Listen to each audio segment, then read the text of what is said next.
Several people, several people who have been online before have said they can't hear any of you when you're speaking. So it's like worthless to attend the class online because they can't hear you at all. So we've installed this mic so they would hear you better. But if you're all the way in the back of the room, I don't know what to tell the people online. I can't change it. So we're trying to get traveling mics and get somebody who can walk around with a microphone. But that's the best I can do for now. So if somebody wants to volunteer to be a runner and take the mic around, that would be great. So we're gonna hopefully finish up Issachar today and then go into Zebulun. After that, I'll tell you we still have Judah, Levi, and Manasseh.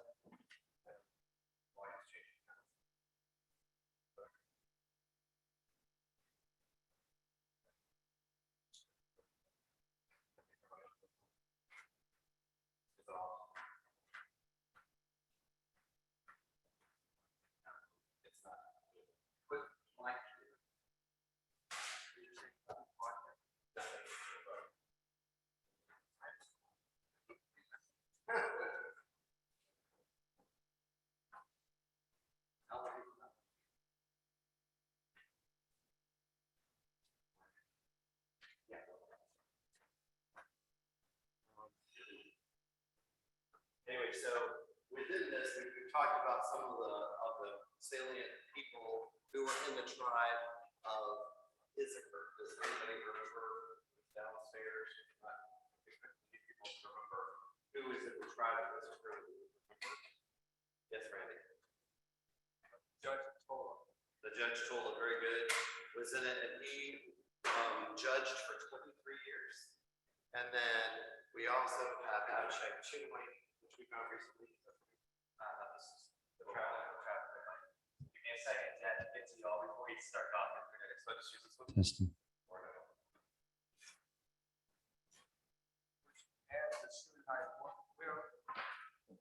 I'm sorry, yeah. Because I found that one. I didn't know that she was, but I found out that she was. So that's why I'm putting that. And it's also Baasha, who is king of Israel, but he was from the tribe of Issachar. And I guess I'm the only one who is flabbergasted by that because I thought it was mostly the tribe of Benjamin, the tribe of Judah, but I was very surprised by that. And he had the potential to be a good king. He took out the king at the time, and he was charged by God to remove all the household of who? Who is Baasha to get rid of? Jeroboam, very good. So he got rid of Jeroboam and his entire household. But why did he fail? Why did Baasha turn out to be not a noble character?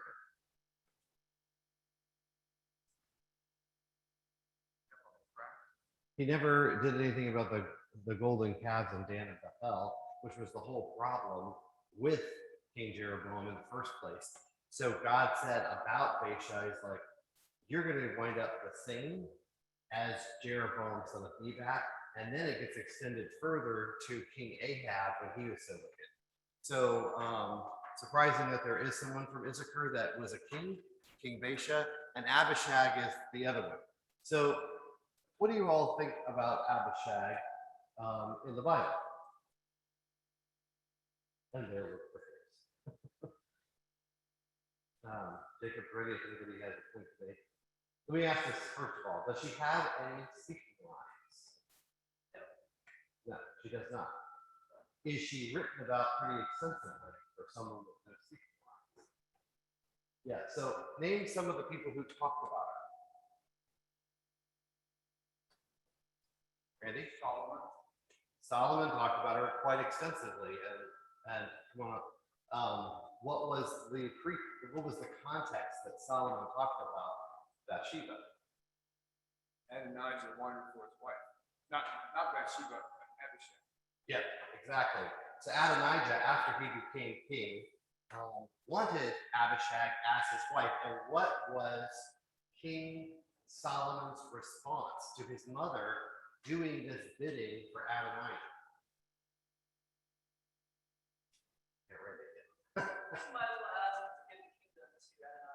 And why did he say that?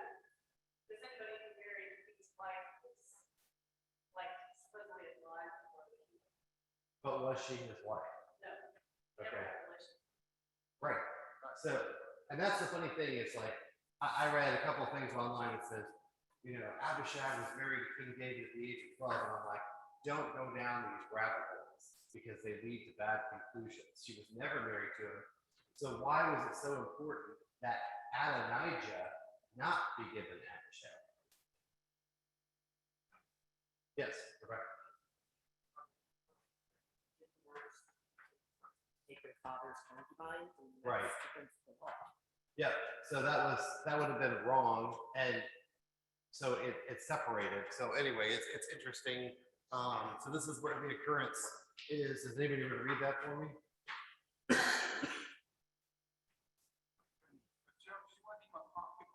She was in the concubine. You're right. Now, King David was getting old and on in years. Although they covered him with bedclothes, he could not get warm. So his servant said to him, let us search for a young virgin for the Lord my king.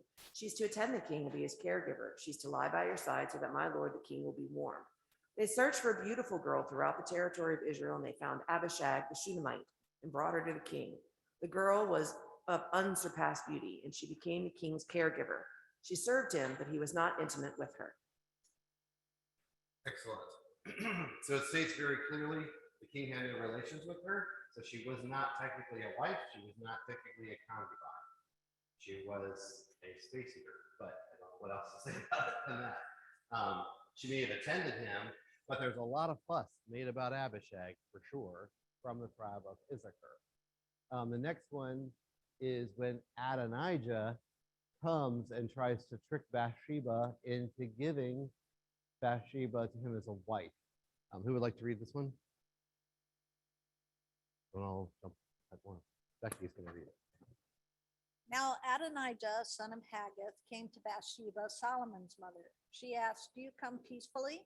Peacefully, he replied, and then asked, may I talk with you? Go ahead, she answered. You know the kingship was mine, he said. All Israel expected me to be king, but then the kingship was turned over to my brother, for the Lord gave it to him. So now I have just one request of you. Don't turn me down. She said to him, go on. He replied, please speak to King Solomon, since he won't turn you down. Let him give me Abishag the Shunammite as a wife. Very well, Bathsheba replied, I will speak to the king for you.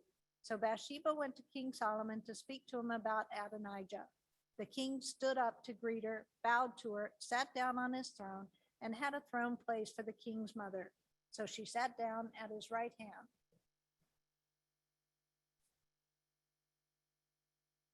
So if anybody else wants to keep reading, that's fine, or probably.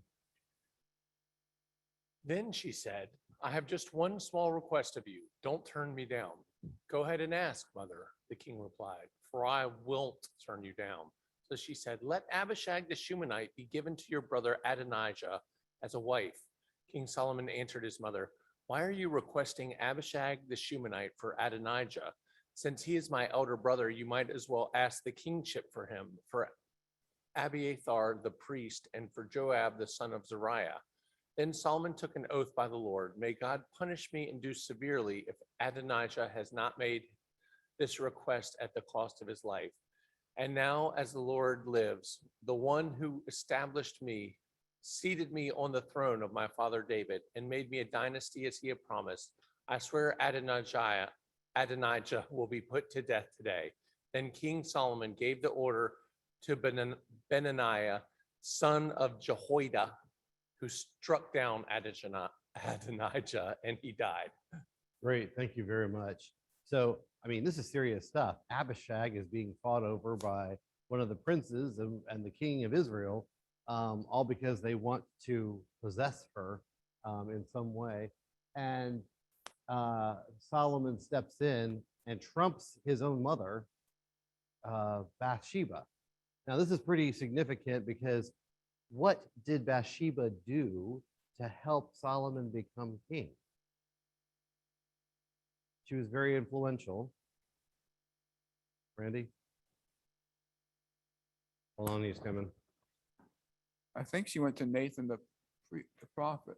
I think Nathan came to her and Okay. explained what the situation was. And so it was Nathan, it was Bathsheba, and there was one more person there with the king besides Abishag. I'm sorry? I thought it was, or Zadok, one or the other. So it was the three of them who came together to make this happen. So her influence helped make Solomon king when Adonijah was setting himself up as king. And so what are the lies that Adonijah is stating in the first and second slide here that are so underhanded? The kingship was mine, which was, go ahead, Robbie Scott, what was The kingship was mine. we're just doing this for the people online. But that's right. It's a huge assumption. It wasn't his. He tried to take it. So he's trying to convince Bathsheba to be sympathetic to him. What else do you see?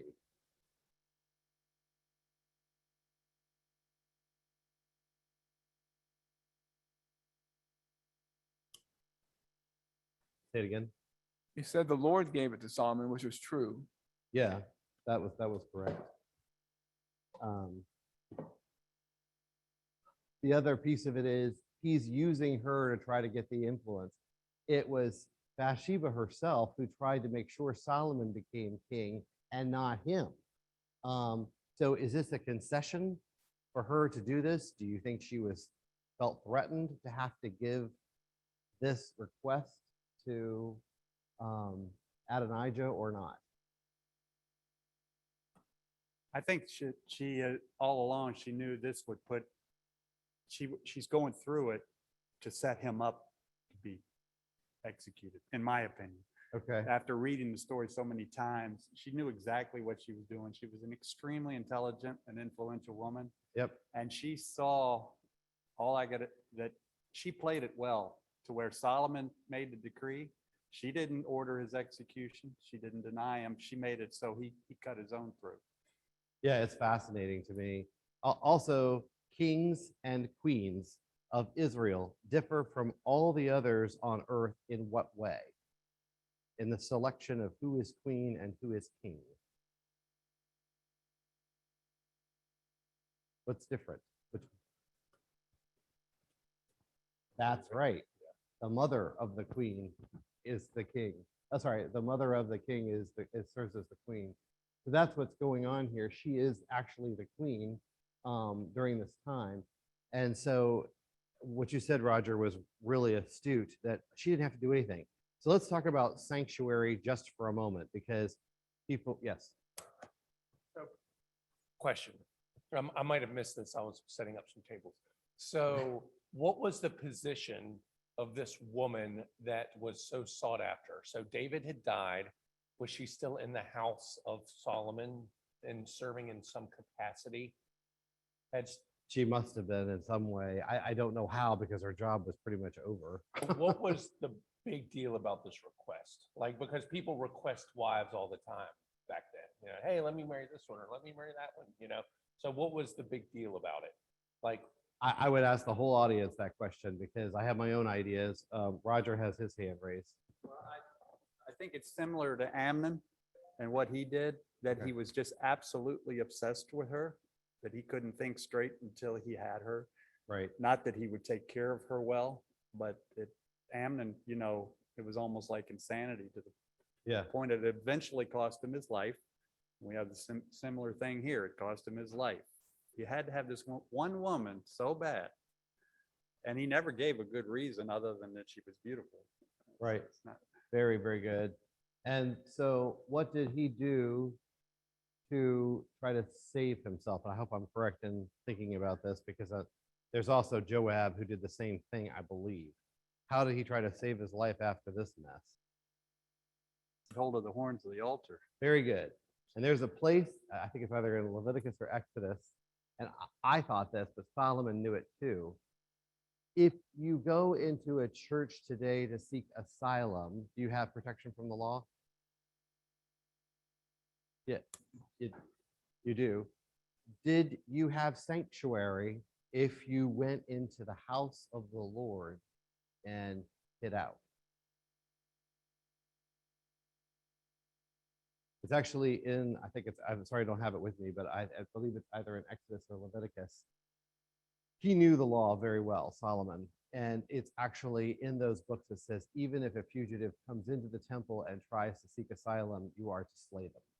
And so Solomon knew that, and he knew it was okay as a king to order Benaniah at the end of this to go in and strike him down. That's really amazing to me. Yes, John. Since you mentioned Benaniah, it's kind of just tucked in here. But at this point in Benaniah's life, he'd already served under David. He'd been elevated under David. Mhm. He started out as one of David's mighty men. And at this point, if he hasn't been elevated to this position yet, he's going to be. He's like in charge of all of the men of Israel. And this would be like the president going to the Secretary of State. Secretary of State and asking him with his own hand to go commit an assassination. And he wasn't a young man at this time either. No, he was a tried and old veteran by this point. It is amazing. So again, I'll ask the question. Robbie asked it before. I think somebody else hinted at it. Why was Abishag such a huge deal and she doesn't have any speaking lines? Go ahead. I think she's just viewed as not David's wife, but and not a concubine, but sort of like right next door, like somehow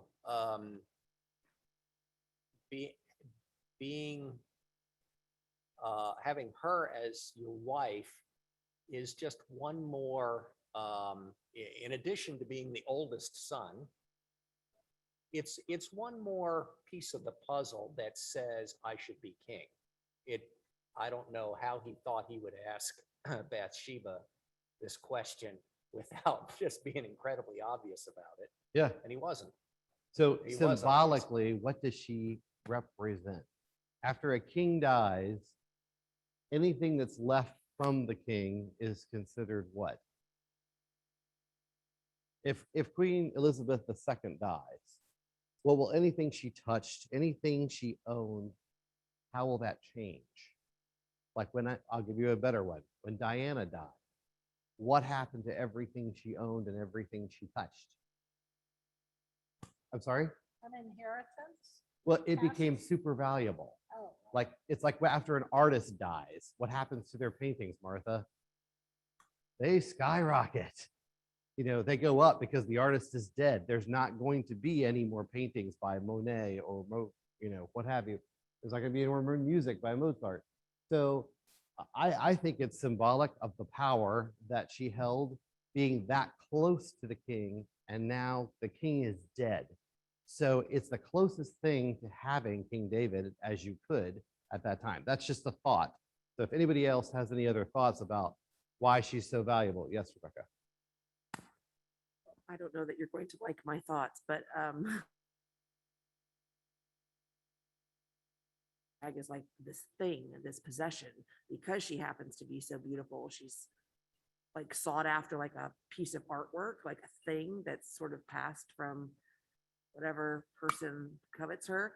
And if David just needed someone to keep him warm, why did they have to search the entire kingdom for the most beautiful virgin? If he just needed to be kept warm, why couldn't they have just put somebody? Or a hot water Why did bottle. she have to be this beautiful young thing? This story has always troubled me, but for different reasons. Right. So that's a great question. What do you think of Abishag? I mean, she's innocent. She did what she was told to do and did it well. That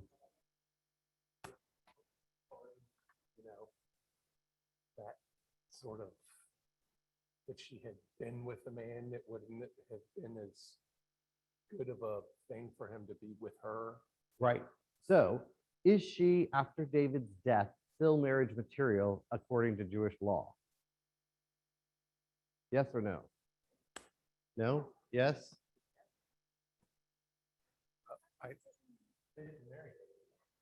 She didn't marry him. Yeah, it says it right here. Right at the end, I think. Sorry. Yep. Casey? To Rebecca's point, I think it's important to remember that just because something is cultural and just because something is recorded in the Bible Right. as happening doesn't make it right. We weren't saying Uh, that. I just was trying to, And just because God works with it and uses it yep, doesn't make it right. You can look at the story of Esther in exactly the same way. with Vashti. Yeah. Yeah, both of them. It's the women are treated not as people with brains. Yep. They're just treated as property. God used it, doesn't make it right. I agree. This is just a weird thought that came to me about why they looked for a virgin. If they had brought in somebody who was not a virgin, was maybe experienced in that area, it would have been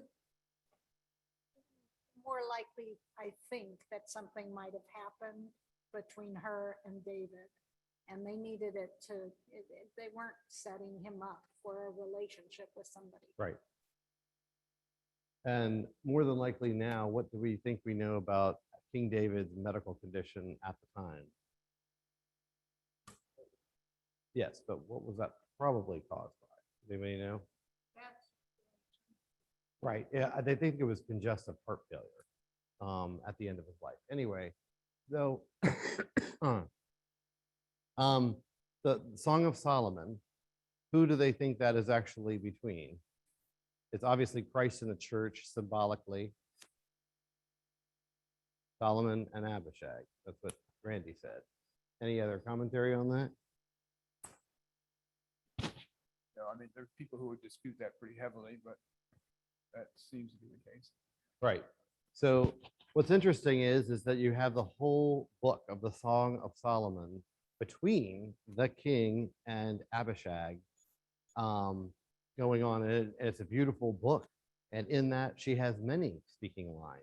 And she is actually symbolic of the church, which I think is really interesting. So just thoughts, I'm not going to go down a rabbit hole, but I just wanted to suggest that there's a lot more to the story about this woman than we ever give her credit for having. And she actually, if you do include Song of Solomon, she has many speaking lines that are very beautiful and that are symbolic of Christ in the church. Any other comments about Abishag before we move on? Yeah. I think in the culture, her being asked to do that was something very virtuous and something like that she could like see as a huge honor probably under the circumstances. Like if we were to pull it to our society today, we would be like, "Ooh, but that's really weird and not cool." Like it's, but in that culture, this was something probably honorable for her to do for the king. And you know, you look at the stigma obviously attached to those who weren't married, who had sexual relations. That would have been a nightmare for the king to say, "Oh, here's this woman who isn't a virgin, who isn't married, who's sharing a bed with him." But instead it was this woman who was a virgin, who was performing this role of service to the king. Right. And it's Okay. actually, they took the time to mention that they weren't intimate, so. Yep, it did. So I'll put a little bit of a perspective for you to think about, okay? I've done hospice work for a long, long time. You get trained on how to take care of people in the last stages of their life before they die. And what you can do for their family, what you can do for them to get peace before they die, all that kind of thing. I kind of think of Abishag the Shunammite as a hospice worker. She is somebody who's taking care of someone before they die. She is cleaning up the last remnants of his life. He's been a warrior most of his life. Now he can't even pick up a sword. You know, he's cold all the time. He's in bed. So she is a nursemaid to a dying king. What better person would be to be with Solomon after that? Why wouldn't he admire her for being the caregiver that she was all the way through his father's last days? And that's just something to think about because it's not easy being a hospice nurse or a doctor or someone who's taking care of someone who's ill. Yes, Randy.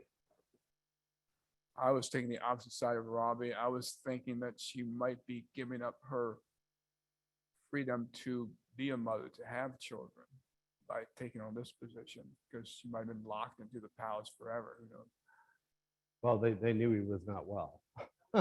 And that she couldn't be somebody else's wife. That's what I mean. Jeffrey's daughter, Uh-huh.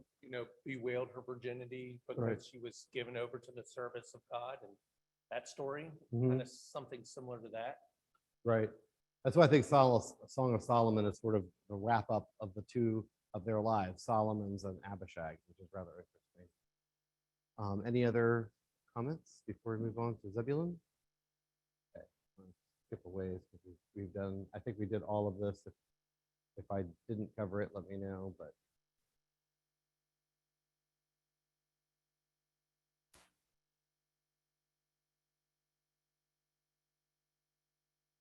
I'm sorry? Oh, is she also from? That's right. I should cover her too. Well, I will come back to that next week.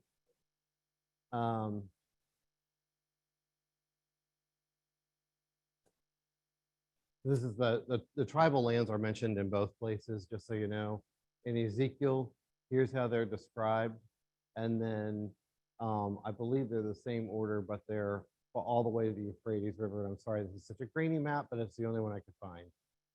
In Revelations chapter 7. So it's either Ezekiel 48 and 7 go together when you're looking at the tribal lands. So Issachar is a pattern. Significant people came from the tribe. Tola the judge, Abishag, King Baasha, and we'll do the widow from Shunem next time. Their characteristics were described by Jacob's blessing, saying he was a strong donkey, yet would be burdened by forced labor because of laziness. The spiritual lesson is that greatness could have been within Issachar's reach, yet complacency or laziness sometimes curtails the potential for becoming something more. And that specifically just applies to Baasha, not to Tola or Abishag, really.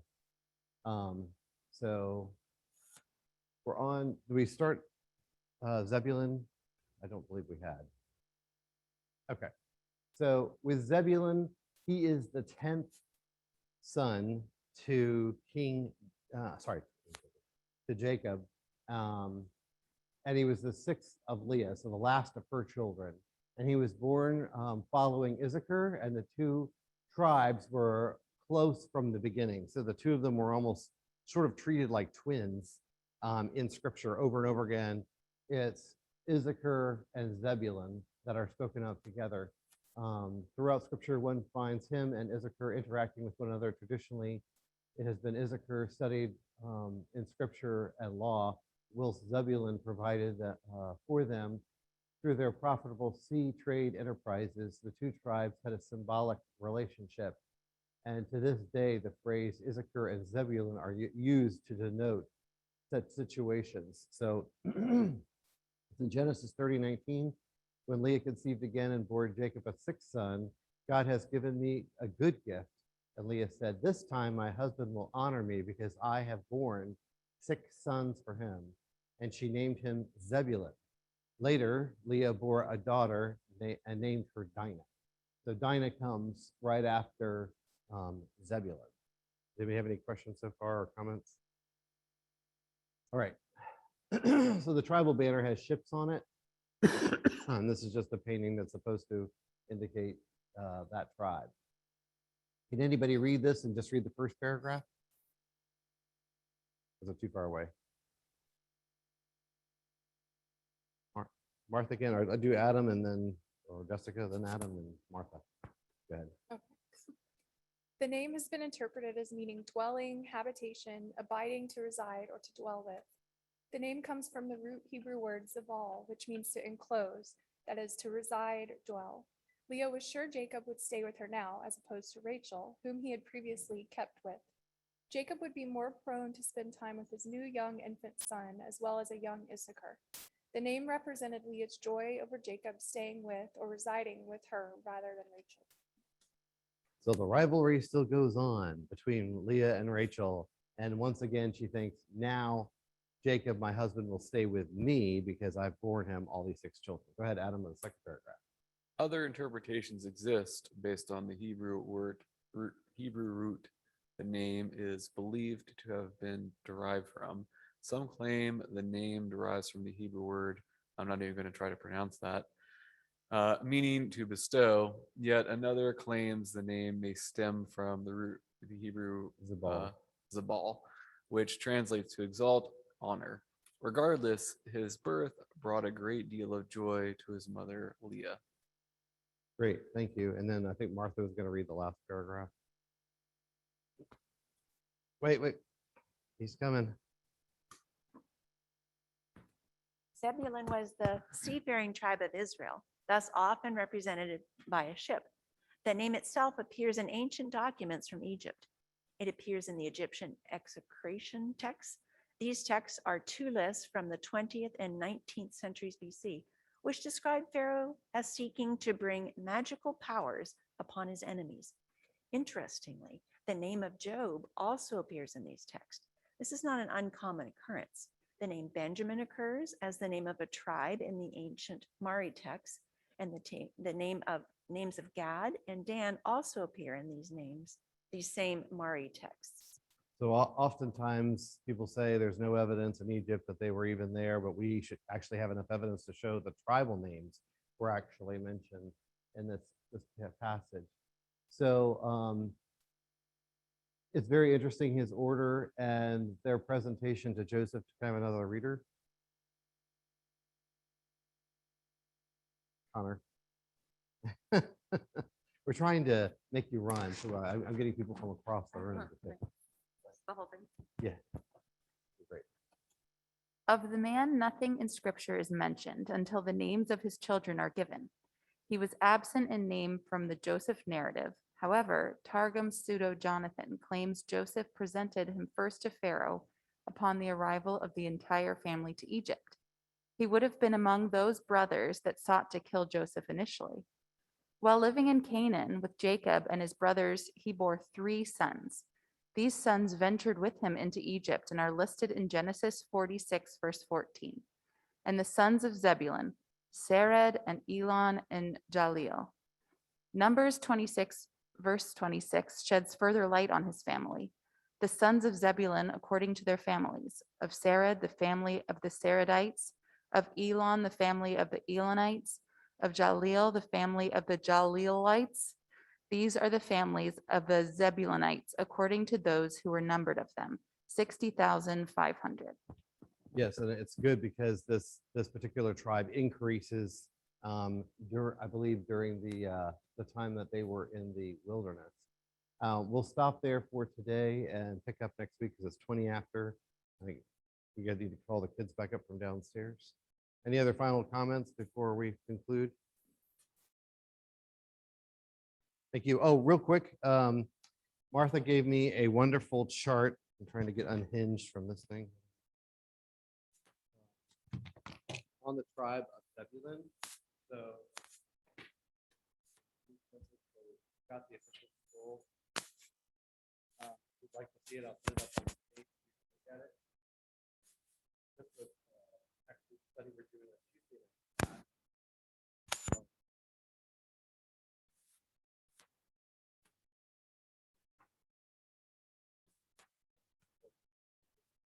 Zebulun, and I'll finish up the widow from Shunem.